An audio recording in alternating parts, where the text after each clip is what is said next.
I hope I got a good thumbnail out of this because that took some lifting strength. Hi, my name's Sarah. Welcome back to my channel. Today I'm going to be talking about my book budget for the months of November and December. So as you all have probably figured out, this is going to be a twofer video because I put off filming just November, but it works out pretty good because I didn't buy that much anyway. I mean, that much for me, probably there's a lot of people that would consider this a lot of books, but we'll forget about them. So starting off, going into November, I had, I think it was $17.81 left over from the month of October when I didn't buy many books. And then I also had my normal November $20 to spend, which means my total that I could have spent in the month of November was $37.81. The first thing I started off with, as always, was my book of the month, which for November, I purchased The Collective. I purchased this using the credits for my yearly subscription. I was gifted for a birthday present last year, which means that this book did not cost me any money. You guys are gonna be so proud of me. I have actually already read this book. I read this almost right away. I was hearing a lot of good things about it. I really wanted to read it. This book is about a group of mothers that work together to avenge the deaths of their children. I thought it was really well done. I really enjoyed the writing of this one. And I'm gonna tell you, there's a way I thought it was gonna go and it didn't. And I'm glad it didn't go that way. I think it would have been too easy and I think it would have given the book a message that I wouldn't have liked. So in general, I liked the way this worked. Next up, I went to Ollie's. Ollie's has books that are highly discounted versus buying them on Amazon or at Barnes & Noble. However, they are a little bit pricier than buying them at, say, the thrift store. So I haven't been there for a while, but because I had extra money this month, I kind of decided to splurge a little. Just had to go lock my dogs in the other room. There's a YouTuber I watch that does these unboxing videos, and I'm always so jealous because she sets up her dog's bed, like right in camera, and he just lays down there and sleeps the whole video, and it's so adorable. And anytime I try to film with my dogs in the room, they are running, they are barking, they are fighting. So anyway, they got put in the bedroom. But anyway, Ollie's. I decided to venture in and I picked up 3 books. The first one I got is called The Burning. I honestly didn't even look that much into what this book is about, and I bought it strictly because, like, look at that cover. I love it. It was $2.99 before tax. And what is this actually about? It looks like it's about a girl who is experiencing some type of harassment at school.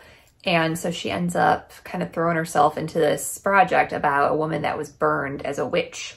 I don't know, it just says she was accused of witchcraft, but I guess I kind of assume she was burned. And it says, a rumor is like fire. All it takes is one spark. So I assume this is gonna be kind of drawing attention to similarities between accusing someone as a witch versus rumors and harassment today. And purchase number 2, which was solely based on the cover, is this one, When We Were Vikings. And again, I don't even remember what this is about. There's a description, but like I have no idea what this book is about even after having read this description. So it is written by a man, which is not my preference. And it seems to take place mostly from the perspective of a woman, which books written by men from the perspective of women are really something I do not seek that out. It's just pretty. I know I shouldn't be buying books just because they're pretty, but here we are. So this was $4.99 before tax. And the final thing I bought at Ollie's was Migrations. This book has a gorgeous cover. I've read 2 books by this author this year. This one and Once There Were Wolves. I really loved them both. I think Once There Were Wolves is one of my favorite books of the whole year, but this one's really good too. This is about a not so distant future where basically every animal species on the planet has started to go extinct due to climate change. The main character of this book is trying to follow these Arctic terns on their legendary migration all the way to Antarctica. And I promise it's more than that. And you're probably wondering, how is that sad? But this is extremely sad. This woman's history and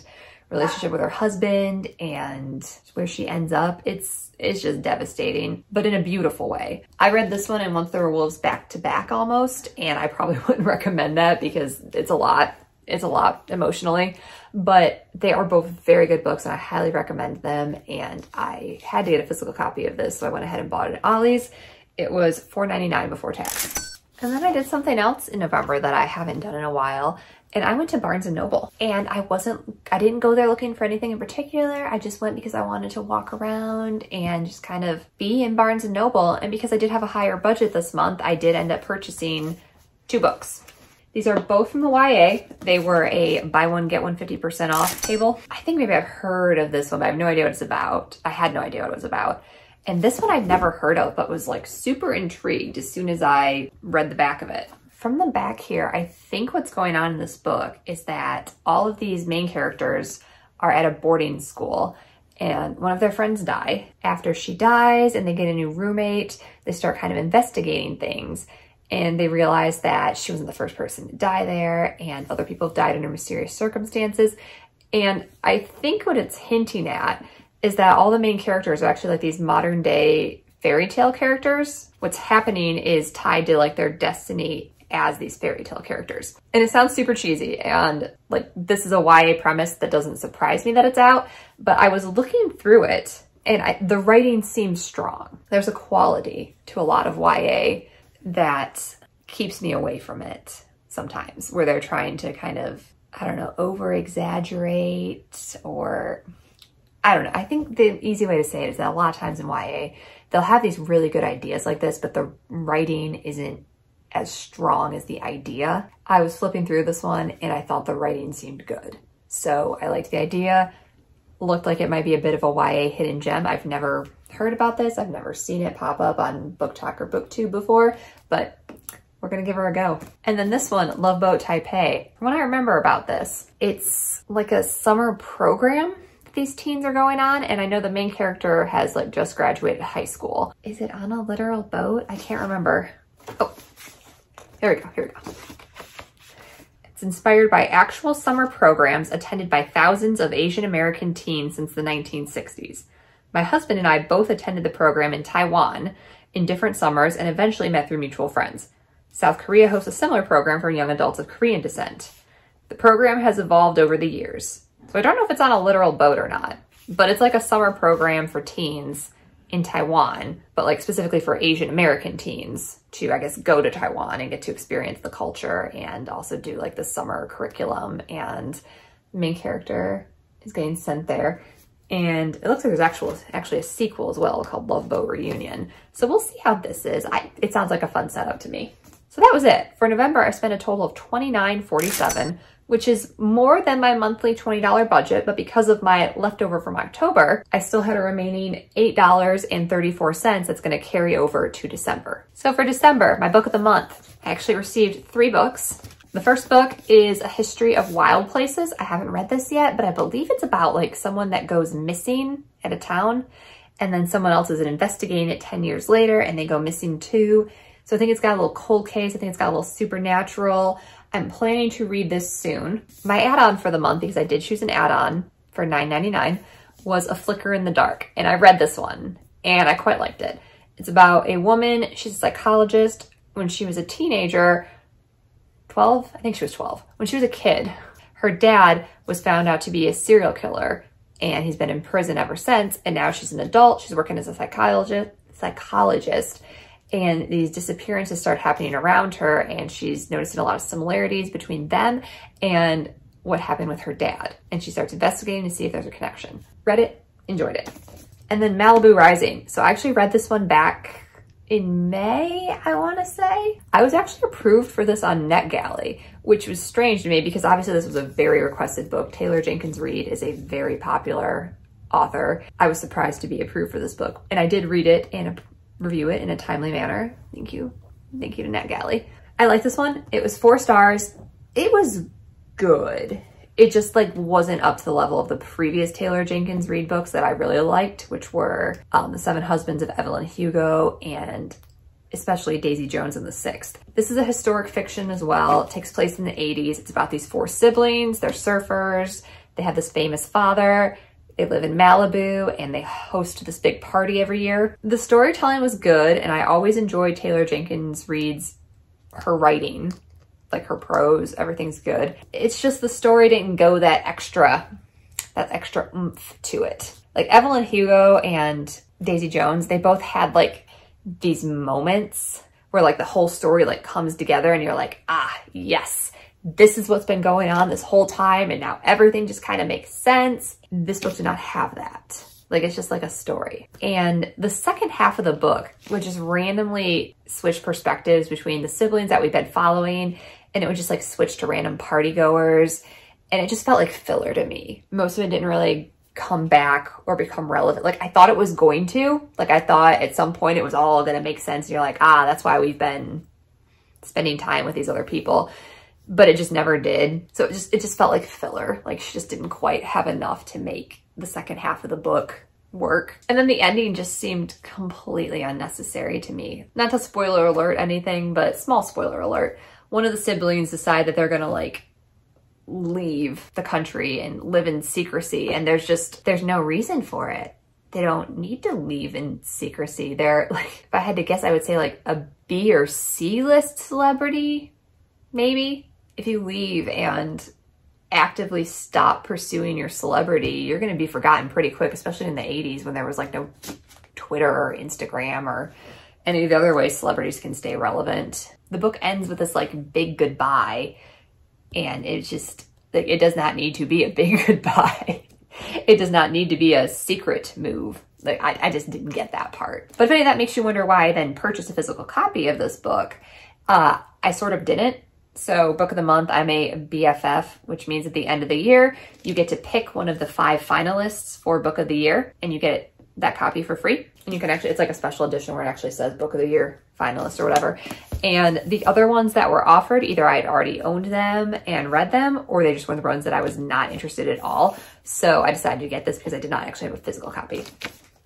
So my total for book of the month for these 3 books was $10.59. And then this book, okay, so I cheated on this one. I did. My husband and I were in Ann Arbor. We had a little time to kill. We went in the used bookstore. We were walking around and looking. I wasn't seeing anything that really spoke to me. I do, in general, like to support the used bookstores, and I will say this is one. It's called Dawn Treater. It's right down here in Ann Arbor. My sister and I used to go there when we were in college. I go there all the time. I made a TikTok there before. I love the store, but the prices do run a little higher, even more so than like Ollie's. And like I was looking and I just was not seeing anything that I had to have. But my husband was like, you know, we come in here to like kill time quite a bit. We should buy something. And he's not a reader. So I picked out a book that he bought for me because I didn't want to be blowing my budget on something that I didn't actually care that much about getting. So he purchased this. It was $7.95. However, this does not count to my total because it was a gift to me.